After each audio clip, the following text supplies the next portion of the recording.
Hermano Cuedo. Ado Mose, le école Johnny. Te cale jo. Pues soit que ni no go doya. Ni ma toi avoir so ko le pesi. Sunu asi suno. Edo. Batisi le teti. Do, kule nu kodo. Kala vi po kamele yo. Gbe so genge ide no blo.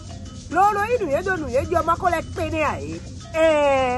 Gaye nu to. Ye dido edole. Me te don kade yaji. Mi o dido e. Ni lo kade be ya. Hum yo dido edole. No, de buchi boyo. Dito, nyai, ayo pa vule se do zole. Ora nyai se do zole.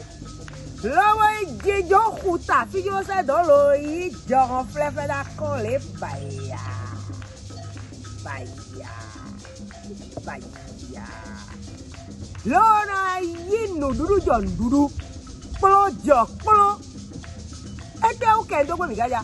Nemi ablo gbo ko edo mi tona lido.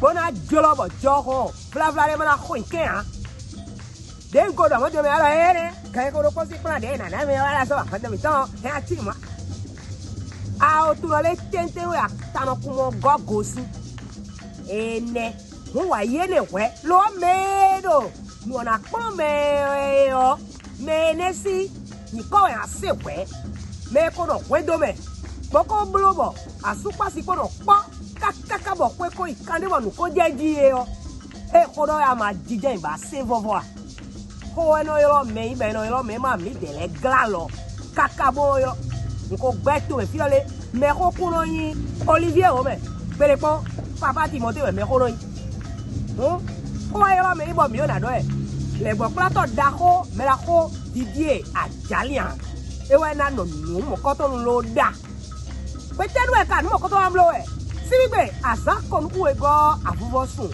we afo o kwa tonu kuno pogo elo tongbe be si gaptene be pepe ma ya ko vule agbere me nya ise dozo boru nu wa mo koto ina blo be na je ngbe lo na je kangbe ba e kala ite mo koto me na bi e kana chaki ato je we enana pon bonu akaye gwido ko mo sunu o ana chaka ton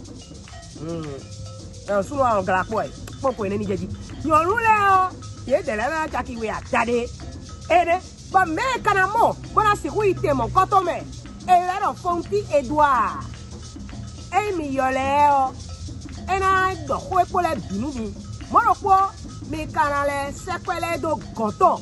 01 51 82 32 63. Fula ni razindo.